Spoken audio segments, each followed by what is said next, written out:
Components of a computer.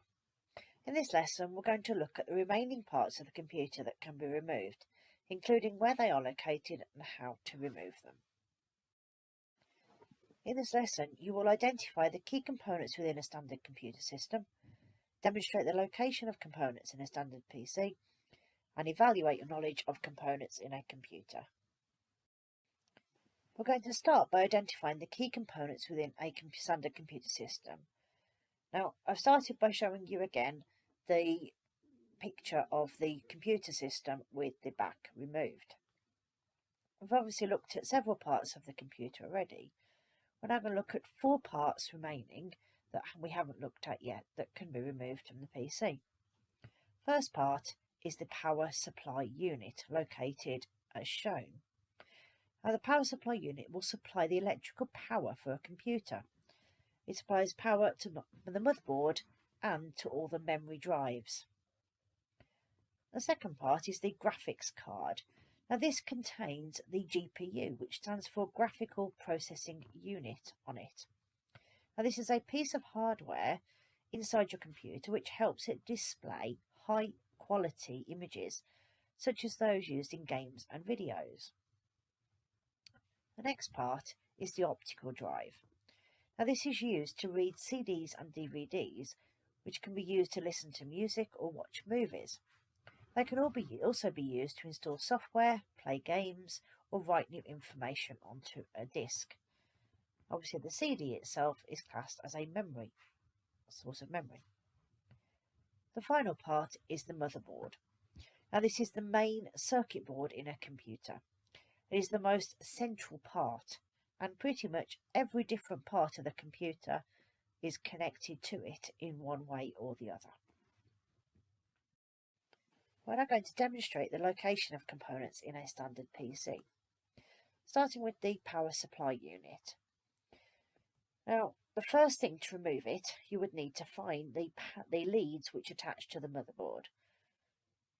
All of these will need to be removed. There are then 4 screws which hold the power supply unit in, found on the outside of the computer. They will need to be removed. Once removed, the power supply unit will then slide out into the case and can be then taken out of the computer.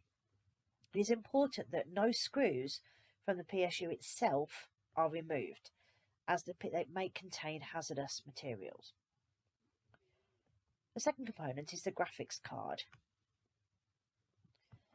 In order to remove this, you first remove any leads that are attached. These are located at the top of the graphics card.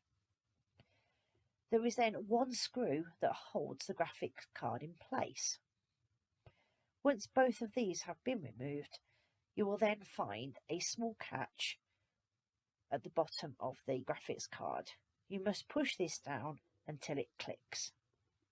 Once it does this, the graphic card will then easily lift out. Finally, the last part to remove is the optical drive. Now, to remove the optical drive, first again, you need to remove both the SATA cable and the power lead. There is then 2 screws which will need to be removed on the top, which hold it in.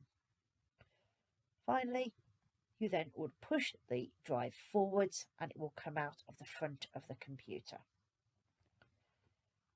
The motherboard at this point is not removed, but you should be able to see the full motherboard in place inside the computer. We're now going to evaluate your knowledge of components in a computer by completing the following tasks. Now, you must complete the tasks by starting at the developing level and work your way up to mastered level, completing as many of the tasks as you can. For developing, there is a quiz called Components Identify, which you can click on in class charts. Once you have completed, you need to take a screenshot or picture of your score for uploading. For secure, there is a quiz called Components Group Sort, which will also be linked in class charts. And again, a picture or screenshot will need to be taken. Finally, for mastered, there is a Google form where you can answer questions on the following, where you must identify and describe the roles of 3 components in a computer.